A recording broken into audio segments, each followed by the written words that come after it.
Սիրելի բարեկամներ, Տեր Հիսուսի պատվական անունով ողջունում ենք բոլորիդ։ Այսօրվա մեր հաղորդման մեջ մի շարք հարցեր պիտի արծարծենք, որոնք խիստ կապ ունեն քրիստոնեության հետ։ Որն է քրիստոնեության ազդեցությունը մարդկության կյանքի մեջ։ Այս եւ շատ այլ հարցերի մասին պիտի խորհրդակցենք Քրիստոսի հայոց եկեղեցու հովիվի օգնական Ալբերտ եղբայր Թևանյանի հետ։ Սիրելի Ալբերտ, նախ առաջի հարցումով այսպես սկսենք, քրիստոնեության ազդեցությունը ինչ եղավ մարդկության կյանքի մեջ։ 2000 տարի է քրիստոնեությունը գոյություն ունի, իբրև կրոնք, մենք ավելի ասում ենք իբրև հավատք, եւ այն ինչ արմատներ գցեց մարդկության կյանքի մեջ, քաղաքական, տնտեսական, մշակութային կյանքի մեջ ինչպիսի ազդեցություն բերեց քրիստոնեությունը, որ այսօր եթե համատելու լինենք հեթանոսության հետ, ինչպիսի պատկեր կունենանք։ Գիտեք, զարմանալի նա է, որ քրիստոնեությունը բացի անձնական մակարդակով ազդեցությունից, նաև ունի պատմական եւ քաղաքական ազդեցություններ։ Իհարկե, անձնական ազդեցությունը ամենակարևորն է, երբ որ մարդը սկսում է անձնապես ճանաչել Աստծուն։ Բայց պատկերացրեք նույնիսկ անհնարին է ընդհանրապես պատկերացնել այսօրվա երկրագունդը առանց քրիստոնեության։ Եթե մենք ուշադրություն դարձնենք եւ քաղաքակրթությանը, եւ տնտեսությանը, մենք կտեսնենք, որ մեր ամբողջ մշակույթը, մեր ասելով նկատի ունեմ եւ Եվրոպան, եւ նույնիսկ Ամերիկան, եւ ամբողջ երկրագունդը դժվար է պատկերացնել առանց քրիստոնեության ազդեցության։ Հետաքրքիր է նաեւ, որ Աստված իր որդուն հայտնեց մարդկությանը մի մեծ նպատակով, որպեսզի մարդկությանը փրկի եւ օրհնություն շաղաղի մարդկության վրա։ Եվ եթե ուշադրություն դարձնենք այն երկրներում, որտեղ որ քրիստոնեությունը մուտք է գործել, ճշմարիտ հավատքն է մուտք գործել, անմիջապես այդ հավատքին հաջորդում է օրհնություն։ Այդ հավատքին հաջորդում է մշակութային զարգացում, տնտեսական զարգացում։ Եվ եթե ուշադրություն դարձնենք այնտեղ այն երկրների, հատկապես արևմտյան Եվրոպան այսօր, որտեղ որ կենթանի հավատքն է մուտք գործել, մենք այսօր տեսնում ենք, որ մենք ունենք շատ զարգացած քաղաքակրթություն եւ իրոք զարմանալի է պատկերացնել, որ առանց քրիստոնեության ընդհանրապես քաղաքակրթություն երևի թե այսօր գոյություն չունենար։ Ալբերտ ջան, մի փոքր օրինակ եմ ուզում բերել։ Եվրոպայի մեջ կա մի երկիր, որ կոչվում է Ալբանիա։ Ալբանացիները իսլամին են հետևում։ Այո։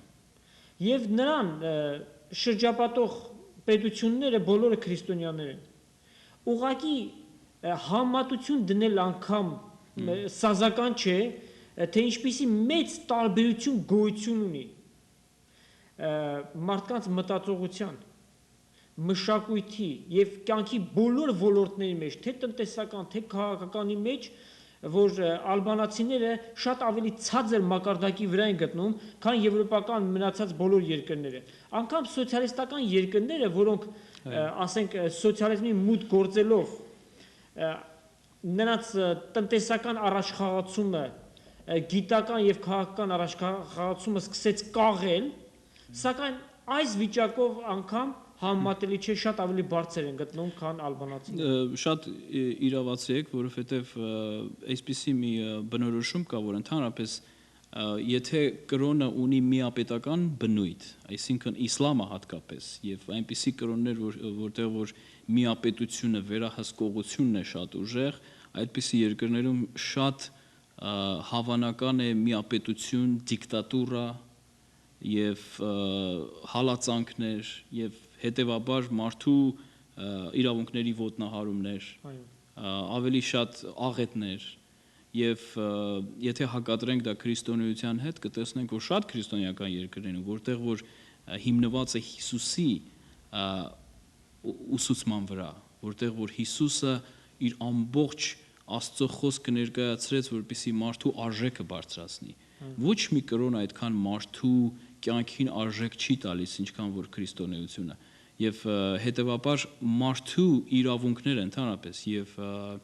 դեմոկրատիան, որ այսօր գոյություն ունի, եւ բոլոր տնտեսական զարգացումները հիմնված են հիմնականում Հիսուսի ուսուցման վրա եւ այս բարգավաճող երկիրը, որտեղ որ մենք ապրում ենք, այդ երկրի հիմնական հիմունքները նաեւ շինված են Հիսուսի խոսքերի վրա եւ Աստծո պատվիրանների վրա։ Չէ՞ որ այս երկրի առաջի եկողները փյուրիտանները, այս մակրակրոնները եղան, որոնք Անգլիայում հալածվելուց հետո ի վերջո Հոլանդիայից Մեյֆլավոր նավով հասան այստեղ եւ իրենք առաջինը այստեղ հիմնեցին քրիստոնեական եկեղեցիներ, եկեղեցին կից դպրոց սարքվեց եւ այս երկրի պրեզիդենտներից շատերը, մանավանդ առաջի պրեզիդենտները Ջորջ Վաշինգտոնը կամ հետագային Աբրահամ Լինքոլնը քրիստոնեական հավատքի մեջ Ջեֆերսոնը նույնպես քրիստոնեական հավատքի մեջ հաստատված մարդիկ էին եւ իրենց բոլոր որոշումները իրենք Աստծո կամքի համեմատ էին, որ գործում էին, որովհետեւ հավատքով էին առնում։ Այո, եւ շատ հետաքրքիր է նաեւ որ ինչ տվեց քրիստոնեությունը, օրինակ ենթադրենք Միացյալ Նահանգներին, քրիստոնեությունը տվեց առաջի հերթին մարդու ազատությունը, աստվածապաշտությունը եւ իհարկե նյութական օրհնությունները դրան հետևում են եւ մենք տեսնում ենք այս երկրի իրավիճակը, որի համար Աստծուն շնորհակալություն ենք հայտնում այսպիսի երկրի համար, չնայած շատերը քննադատում են, բայց իրոք Աստված օրհնել այս երկիրը եւ հետաքրքիր է նաեւ որ քրիստոնեությունը, ինչպես դուք ասեցիք, պուրիտանները եւ հավատացյալները, ովքեր որ եկան Ամերիկա եւ նաեւ Եվրոպայում, պատկերացրեք, որ հիմքը դրեցին բոլոր համալսարանների, որոնք որ այսօր համարվում են ամենաճանաչելի եւ ամենազորավոր կրթական կենտրոնները։ Օրինակ, եթե մենք վերցնենք Հարվարդի համալսարանը, դա Հարվարդ ազգանունով միսիոներ է եղել, որ Ամերիկայում Բրիտանիայից ստեղծել այդ աստվածաշնչյան դպրոցը, եկեղեցունքից քրիստոնեական դպրոցը, նույնպես Օքսֆորդը եւ Քեմբրիջը եւ Սորբոնը, բոլոր համալսարանները ի սկզբանե եղել են քրիստոնեական հիմունքների վրա հիմնված։ Եվ այն կրթական համակարգը, որ մենք այսօր ունենք, դա հիմնված է քրիստոնեական եկեղեցական կրթական համակարգին, այսինքն մի քանի շերտերով կրթություն, մանկապարտեզ, դպրոց, ինստիտուտ, մագիստրատուրա եւ դոկտորատուրա, այդ շերտերը միշտ գոյություն են ունեցել եկեղեցում։ Եվ քրիստոնեության ազդեցությունը մենք զգում ենք նաեւ մշակութային կյանքի մեջ, համաշխարհային մշակույթի եւ գիտության մեջ։ Գիտնականները ինչ ես կարծում, որ տոկոսն է, որ քրիստոնյաներ էին։ Ես կարող եմ այդպես տոկոսային հարաբերությամբ դժվար է ասել, բայց շատ հայտնի գիտնականներ իրենք քրիստոնյաներ են եղել, ինչպես ասենք Կոպեռնիկոսը, հանրաճանաչ Կոպեռնիկոսը, որ ինքը նաև քահանա է եղել եւ ճշմարիտ քահանա է եղել։ Այո։ Զարմանալին է, որ ես միակ կարող եմ իհարկե որպես ապացույց ներկայացնել թվեր եւ ավելի քան 90%-ը բոլոր գիտական հայտնագործությունների տեղի են ունեցել քրիստոնեական երկրներում։ Գիտական հայտնագործությունների 90%-ից ավելին։ Եվ զգալի մեծ թիվ է։ Շատ մեծ թիվ է եւ ընդհանրապես եթե մենք ուշադրություն դարձնենք, մենք կտեսնենք, որ հիմա իհարկե ոչ քրիստոնեական երկրներ իհարկե զարգացում ապրում են, բայց Հարավային Կորեան օրինակ, որ իրենք հիմնականում բուդդիստական կրոնի մեջ են, բայց մենք տեսանք հսկայական քրիստոնեական արթնություն 60-ական թվականներին Հարավային Կորեայում եւ անմիջապես մենք տեսանք ինչպիսի տնտեսական վերելք ապրեց այդ երկիրը։ Եվ իդեպ բնակչության 40%-ը այո վերստին ծնված քրիստոնյաներ են, այսինքն born again քրիստոնյա, ճշմարիտ։ Եվ եթե համեմատել ունենք Հյուսիսային Կորեայի հետ, որտեղ այսօր հազարավոր մարդիկ սովամահ են լինում իրենց կառավարության բռնած եւ որդեգրած այդ քաղաքականության պատճառով։ Այո, հետաքրքիր է նաև որ նաև շատ զարմանալի է որ այսօր ցավոք սրտի շատ անձնավորություններ, կրթված անձնավորություններ, նաև մեր հայրենակիցներից շատերը համարում են որ կա մեծ հակադրություն գիտության, կրթության եւ հավատքի միջև, որի հետ ես իհարկե համաձայն չեմ։ Եթե մենք ուշադրություն դարձնենք պատմությանը, ես մի քանի անուններ կարող եմ տալ, ովքեր որ ընդհանրապես համարվում են ամբողջ գիտության սյուներից մեկը Ֆրանսիս Բեյքոնը եւ Իսահակ Նյուտոնը, եւ Բլես Պասկալը, եւ Լոմոնոսովը, եւ շատ ուրիշ լուսատուներ գիտության մեջ եղել են աստվածաբաններ նաեւ, եղել են քարոզիչներ։ Եթե մենք կարդում ենք Իսահակ Նյուտոնի մասին, մենք զարմանում ենք, թե ինչպիսի խորը հավատք ունի Նյուտոնը, եւ ինքը երբ որ իր օրենքները ստեղծեց եւ երբ որ ինքը իր օպտիկան գրեց, ինքը ասում էր, որ ես ընդամենը ուսումնասիրում եմ Աստծո օրենքները, որոնք որ Աստված դրել այս տիեզերքի մեջ։ Այն ինչ որ գոյություն ունեին արդեն հիմնված, ուղղակի գտնվեցին։ Մարդկանց գործածեց գտնվելու համար, որ ի վերջո մարդկության համար ծառայի։ Իհարկե, շատ անգամ մարդկանց թվում է, թե ամեն մի գիտական հայտնագործություն պետք է մատնի պարտության հավատքի որոշ դրույթները։ Իհարկե ոչ, Աստված եւ գիտության Աստվածն է, Աստված եւ կրթության Աստվածն է, Աստված եւ մշակույթի եւ արվեստի Աստվածն է։ Հետևաբար, ինչքան հետաքրքիր կլինի, եթե մարդ արարածը կարողանա ուսումնասիրել այն, ինչ որ Աստված է դրել, եւ ցավոք սրտի մարդկանց թվում է, թե նույնիսկ դարվինիզմը եւ որ Աստծուն հակառակ է էվոլյուցիան գաղափարը, բայց եթե ուշադրություն դարձնենք Դարվինի կյանքին, ճշմարտապես Դարվինը չնայած որ ինքը այդ վարկածը առաջ քաշեց, բայց անձնապես Չարլզ Դարվինը երբեք Աստծուն հակառակ որևէ մի բան չի ասել։ Դարվինը երբեք չի ասել Աստված գոյություն չունի։ Միգուցե իր թեորիան ճիշտ է կամ սխալ, իհարկե դա Աստված պարզ ցույց է տալիս, որ մարդ արարածը ստեղծվել է Աստծո կողմից եւ ինձ թվում է, թե ոչ մի հերոստատիտող իրեն շատ լավ չի զգա այն գաղափարից, որ մեր նախնիները կենթանիներ են կամ կապիկներ։ Բայց կոնկրետ եւ եթե նույնիսկ Դարվինը դա ասել է, համենայն դեպս Դարվինը երբեք չի փորձել Աստծո գաղափարը հերքել։ Ի վերջո իր մահվանից կարճ առաջ ինքը գիտակցորեն այդ բանը խոստովանել է նաև, որ ինքը իրապես մարդկությանը մոլորեցրել է իր այդ զարգացման էվոլյուցիայի տեսությամբ եւ իրենց հետո թողել է մի գրագրություն, որի մեջ ինքը խոստովանում է այդ բանը, իհարկե այն պահված է Անգլիայի թագավորական թանգարանում եւ ոչ մեկը չի ուզում որ դա իհարկե առաջ գա։ Մեջտեղ եթե գա հարյուրավոր տարիներ մարդկությանը սովորեցրել են էվոլյուցիոն տեսությունը, ինչպես պիտի հիմա ասեն, որ այդ ամենը սխալմունք էր եւ ամեն բան Աստված ստեղծեց։ Այո, իհարկե դա անիմաստ կլինի, եթե նույնիսկ ամեն մի հերոստատիտող եւ մենք ձեր հետ միասին երբևէ պատկերացնենք կամ փորձենք պատկերացնել, որ այս ամեն այս տեզերքը, արարչագործությունը, որ մենք տեսնում ենք մեր շուրջը, դա էվոլյուցիայի կամ բնական զարգացման կամ նույնիսկ դիպված է ընդամենը։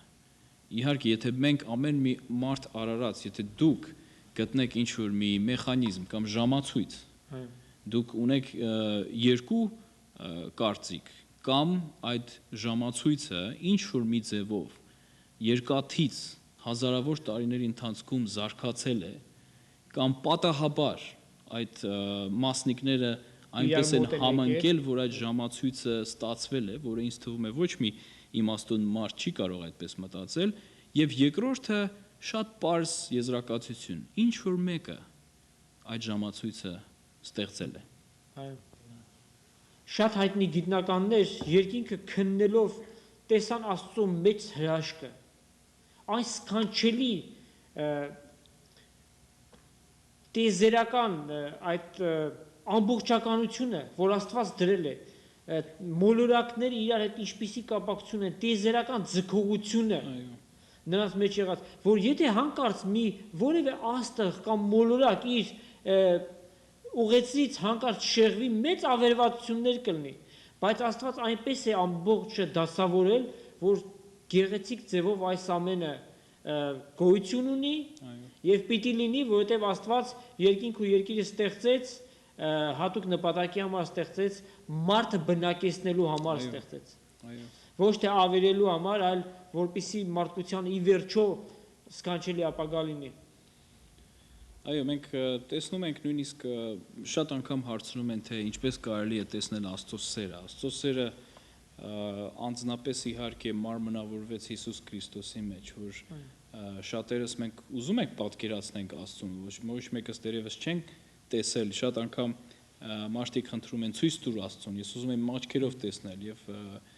բացի դրանից, որ մենք տեսնում ենք Հիսուս Քրիստոսի անձի մեջ, Աստվածաշունչը նաեւ ասում է, որ մենք Աստծուն կարող ենք տեսնել արարչագործության մեջ։ Այո։ Միթե հնարավոր չի Աստծո սերը տեսնել այս գեղեցիկ բնության մեջ։ Միթե անհնարին է պատկերացնել, որ եթե նույնիսկ արեգակը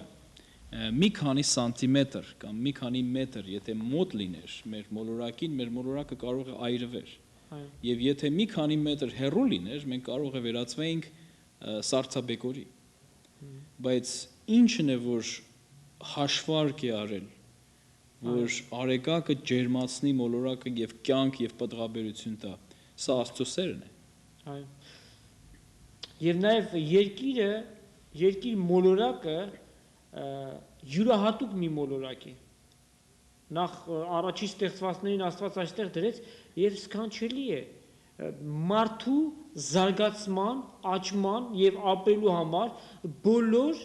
նախադրյալները, նախապայմանները կան։ Այո։ Թթվասնի պարունակությունը եւ ամեն բան, որ ուրիշ մոլորակների վրա չկա։ Այսօր ուրիշ մոլորակների վրա կյանք են փնտրում։ Այո։ Մարսի վրա մի փոքր էակներ տեսնվեցին մանադիտակների տակ կամ ջրի հետքեր են փնտրում, չպիտի գտնեն, որովհետև Աստված նախապես սահմանել է մարդ արարածին այս մոլորակի վրա ապրելու։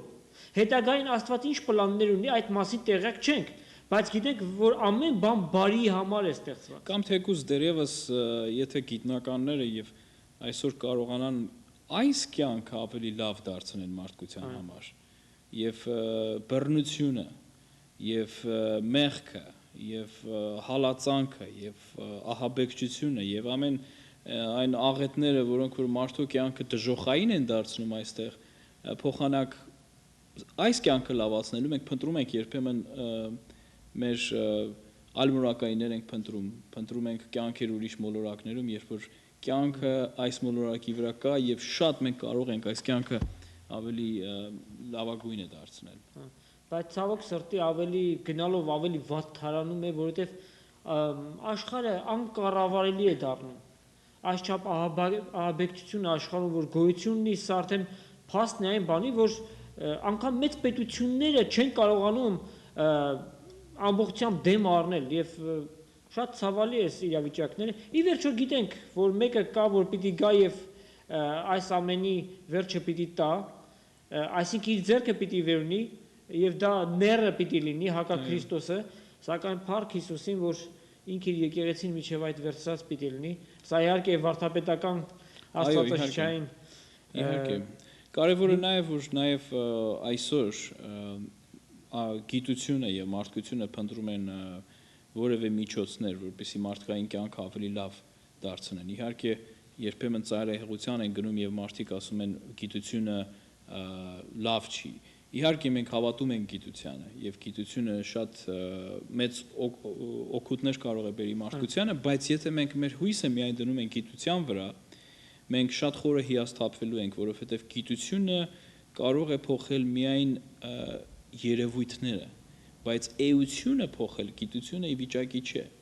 Եվ էությունը, մարդկային էակի էությունը, ինչպես կարող է գիտությունը օգնի, որպեսզի մարդը հանցագործություն չկատարի։ Գիտությունը դերևս չի կարող այդպիսի բան անել։ Եթե մեկը հասկանա, որ մարդը ինչպիսի արարած է, այսինքն իր մեջ ադամական բնությունը գոյություն ունի եւ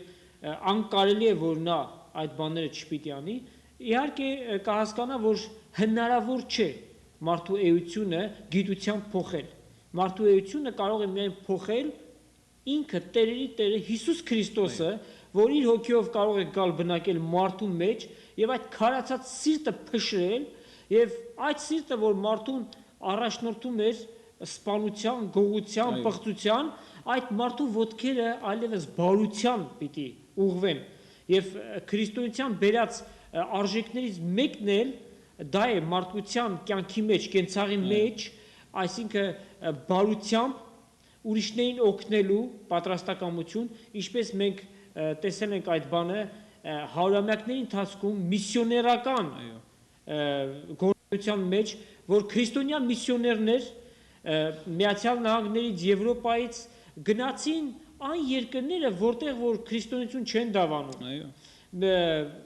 Արևելքի երկրները եւ ինչպես նաեւ Աֆրիկա